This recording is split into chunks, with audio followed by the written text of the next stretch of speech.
longer lives, fewer child funerals.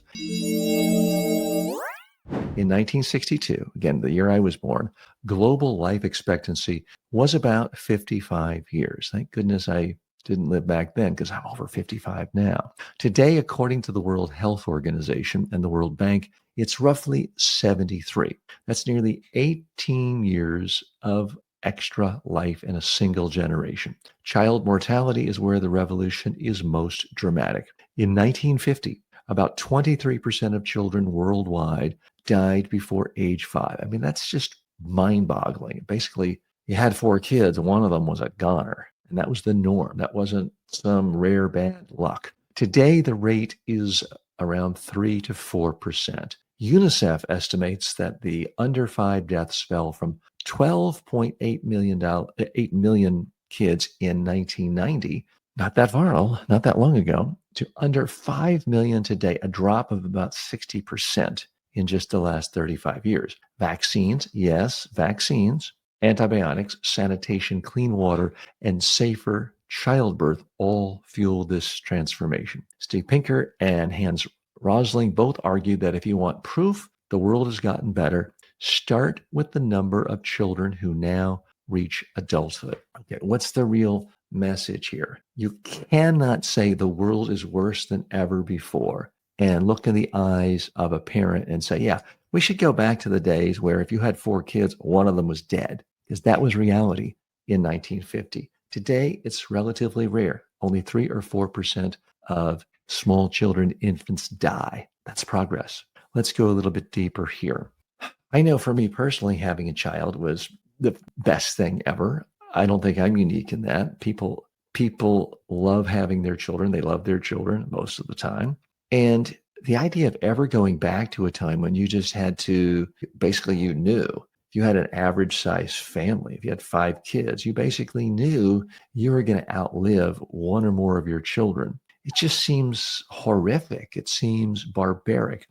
That's something to be thankful for. And it seems clever these days to say, well, I don't agree with the mainstream medical establishment. You know what? Fine. If you don't agree with the mainstream medical establishment, go back to the 1800s and plan on dying at 30, because that's kind of what you got, 33. Most of human history, humans died around 30, 33 years of age. And it was, sorry, some of you don't want to hear this on Thanksgiving or any other day, it was because of mainstream Western medicine.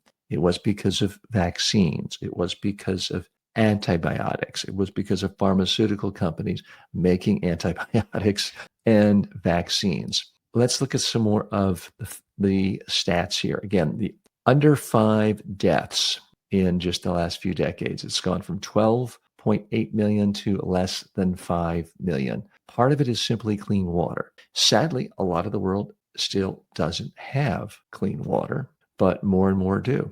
Antibiotics. It seems so humdrum, so boring, but that has dramatically enhanced people's ability to live longer. And not just for infants, anyone. I mean, George Washington, the first president of the United States, got what today would have been considered a minor infection when he was in his late 60s.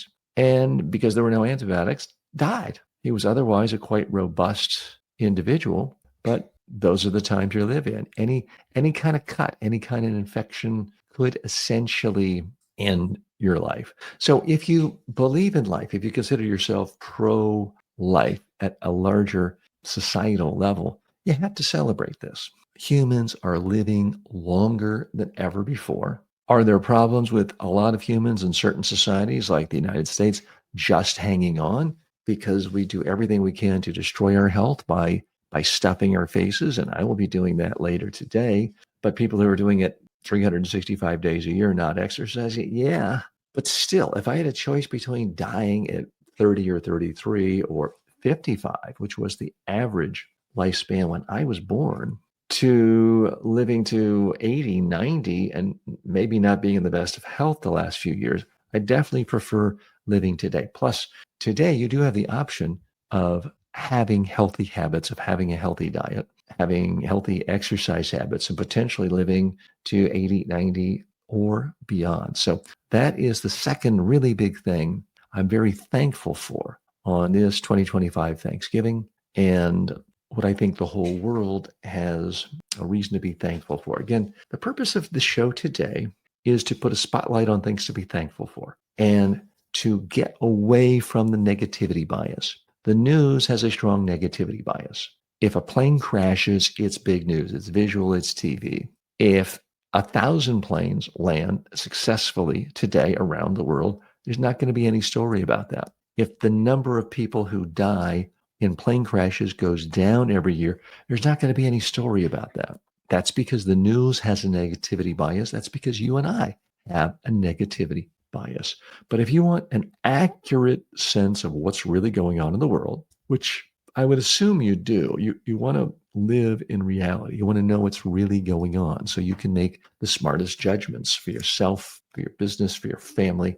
That's why it's essential to try to be aware of your own biases. And that's a part of what I try to do every day on this show. But we're especially trying to do that today on this day of Thanksgiving. Stay tuned. There are even more things to be thankful for on this Thanksgiving Day.